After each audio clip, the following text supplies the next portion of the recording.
स्वानंदीने सगळ्यांसमोर मलिकाची अंगठी पकडली. ते बघून मलिकाने अंशुमनच्या सरकली पायाखालची जमीन.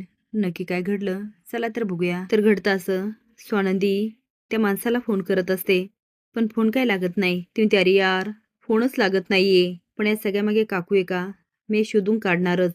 मलिका अंशुमन रूममध्ये जातात आणि टाळी देऊन हसायला लागतात. अंशुमन तो, मॉम मॉम, आज खूप मोठं काम झालं, सुटलं एकदाचं. मलिका म्हणते, हो, पण पुन्हा असं काही करू नकोस. हे बघ अंशू, तू बघितलंस ना, यावेळेस खूप मुश्किलीने पैसे काढलेत. पहिले समर होता तेव्हा सगळ्याच गोष्टी सोप्या होत्या, पण आता ती स्वानंदी आली आणि सगळंच अवघड होऊन बसलं. अंशू म्हणतो, अरे यार, हिचं काय करायचं ना तेच कळत नाही. बघितलं ना मॉम, ती स्वानंदी किती हुशार आहे. दादा सरळ सरळ गाडीत पैसे ठेवायला तयार होता, पण त्या स्वानंदीने अट घातली की आजीला बघितल्याशिवाय पैसे देणार नाही. मलिका म्हणते, हो, हुशार बाई आहे ती. अंशू म्हणतो, माझ्या तर अशी डोक्यात जात होती ना, असं वाटत होतं जावा आणि तिलाच मारून टाकावं. मलिका म्हणते, हाच हाच तुझा राग एक न एक दिवस आपल्याला घेऊन बुडणार. आणि हे बघ अंशू, आज जसं झालं ना तसं परत नाही झालं पाहिजे. ते गुंड आले होते तेव्हा नशीब समर घरी नव्हता. तो जर असता तर काय झालं असतं काय माहिती. पण या स्वानंदीचं काहीतरी करावंच लागणार. जिथे तिथे मध्ये मध्ये लुडबुड करत असते तेवढेच सुष्मिता येते आणि दोघं पण शांत होतात. ती काय झालं, मलिका हसायचं नाटक करत म्हणते, काहीच नाही. ती अंश, तुम्ही कुठे गेला होता दिवसभर आणि त्या पैशाचं काय केलं, दिले का त्या गुंडांना पैसे. मलिका घाबरून अंशुमनकडे बघायला लागते आणि हसून म्हणते, कुठले गुंड. सुष म्हणते, मॉम इन लॉ, ते नव्हते आले का घरी, ज्याने अंशला पकडलं होतं. ती सुश, अगं मी सांगितलं ना, ते अंशुमनचे फ्रेंड होते.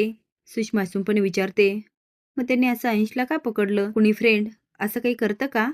अंशू मलिकाकडे बघतो, ती खुणवते.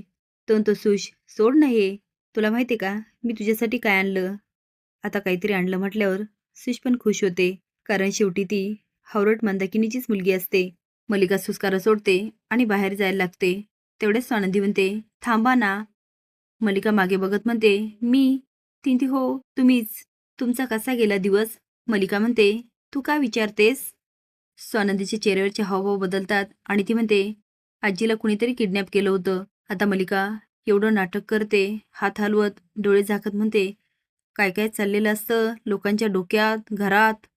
स्वानंदी म्हणते, कुणाचं माहीत नाही, पण आपल्या घराकडे नीट लक्ष आहे माझं. मलिका घाबरून बघायला लागते. स्वानंदी म्हणते, जोपर्यंत मी आणि राजवडे आहोत तोपर्यंत आजीच्या केसालाही धक्का लागू देणार नाही आम्ही. आता मलिका स्वानंदीकडे बघत असते. स्वानंदीच्या चेहऱ्यावर खूप कॉन्फिडन्स असतो. ती मनात म्हणते, स्वानंदीला काही कळालं की काय, की उगाचच माझ्यावर संशय घेते. सकाळी स्वानंदी पूजा करत असते आणि म्हणते, देवा तुझ्या कृपेने आजी सुखरूप आहे. डोळे झाकत आणि हात जोडत म्हणते, आता मला फक्त त्यांच्या किडनॅपिंग मागचं सत्य शोधून काढायची ताकद दे. आता सगळेच नाश्त्यासाठी येतात. मलिका विचारते, आई कशा आहेत तुम्ही, तुम्हाला बरं वाटतं ना. मला याचं आश्चर्य वाटतं, तुम्हाला कुणी का किडनॅप केलं असेल.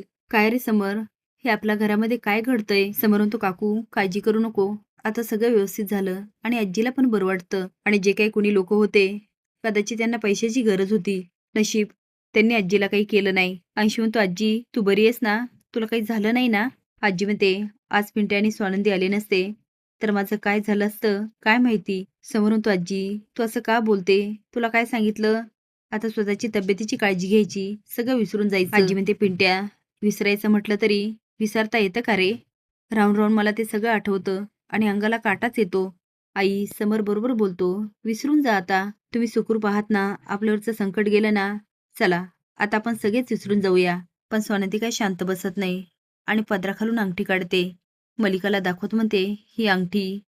ती अंगठी बघून तर मलिकाच्या तोंडचं पाणीच पळतं. स्वानंदी म्हणते, ही अंगठी त्या रिक्षातून मला कशी काय मिळाली, ज्या रिक्षातून आजीला आणलं.